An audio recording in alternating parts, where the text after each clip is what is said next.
तिसरा भाग ऐकूया. मी सावित्री.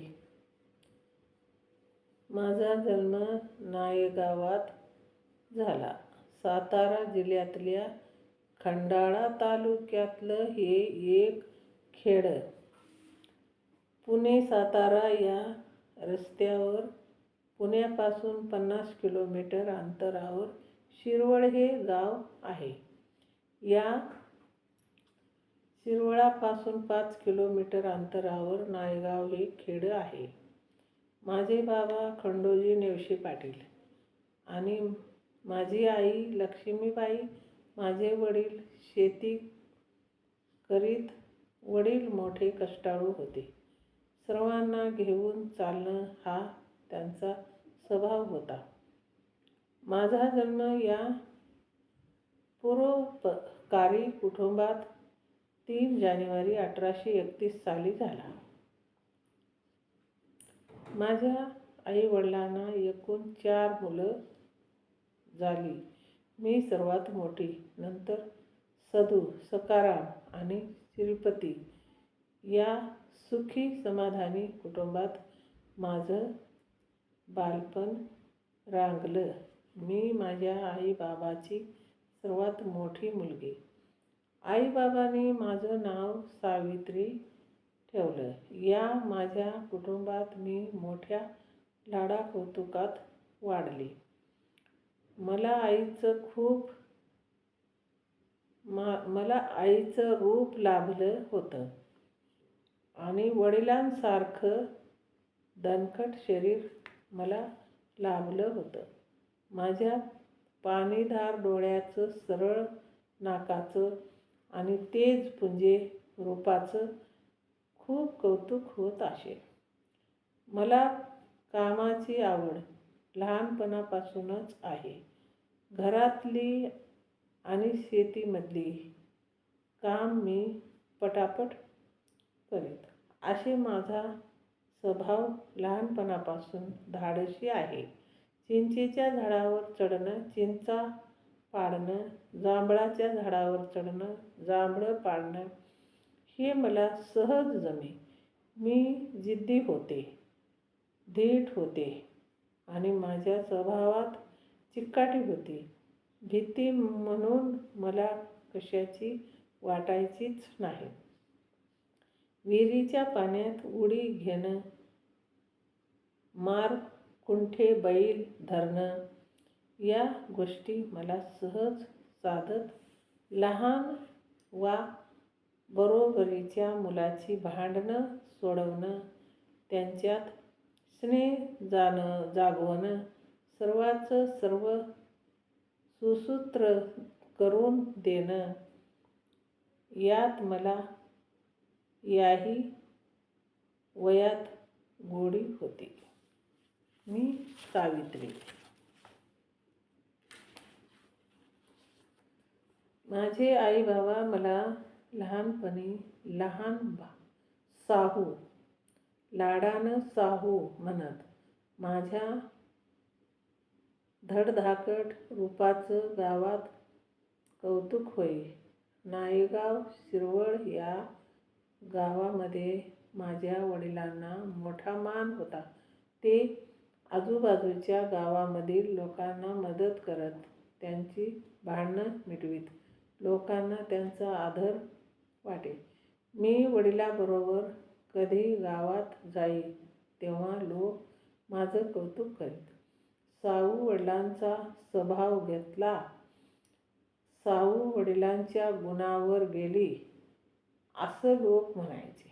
लग्न झाल्यावर मी खूप पुस्तक पाहिली. आमच्या घरात पुस्तकं होती. मीही काही पुस्तक लिहिली, भाषण दिली, पत्र लिहिली. पण या माझ्या पुढल्या वाङ्मयी जीवनाशी मला जोडून देणारा एक प्रसंग मला चांगला वाटतो. लग्नापूर्वी मी बराबरीच्या पोरीबरोबर शिरवळच्या बाजारात गेली होती. या बाजारात आम्ही खूप मजामौज केली. पण हे काही विशेष महत्त्वाचं नाही. या बाजारात एका ख्रिश्चन मिशनऱ्यानं एक पुस्तक मला दिलं. माझ्या डोळ्यातील तेज त्याला जाणवलं असावं. माझा तरतरीतपणा, चौकसपणा आणि चाणक्षेपणा पाहून तो गोरा साहेब म्हणाला, मुली, तुला मी हे पुस्तक देतो. घे. पुस्तक अत्यंत चांगलं आहे. घरी गेल्यावर काळजीपूर्वक वाच. पण साहेब, मला तर काहीही वाचता येत नाही. मी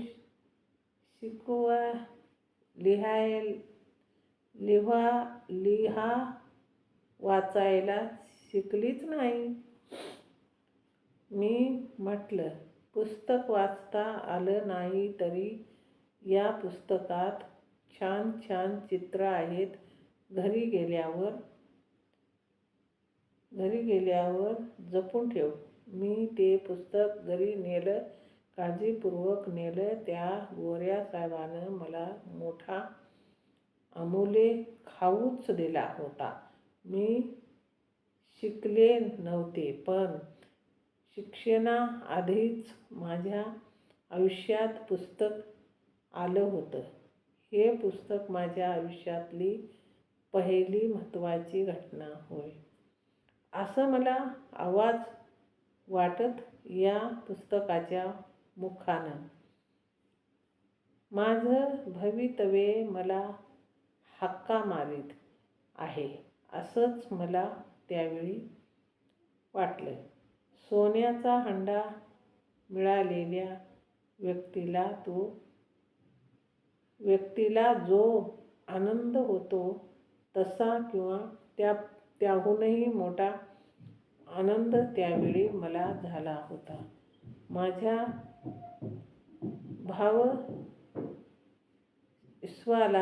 भावी विश्वाला या घटनेनं नव्या वाटेवर यायला गळ घातली होती.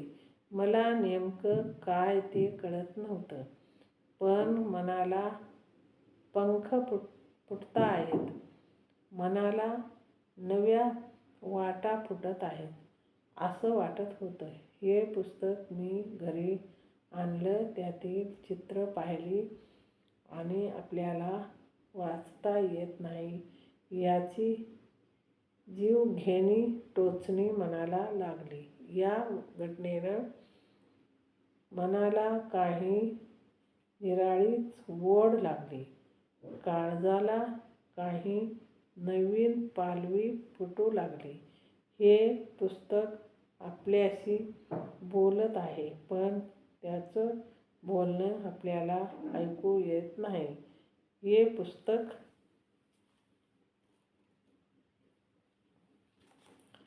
हे पुस्तक आपल्याला काही सांगू इच्छितं, पण त्याचं सांगणं आपल्याला कळत नाही असं मला उत्कृष्टपणे वाटलं.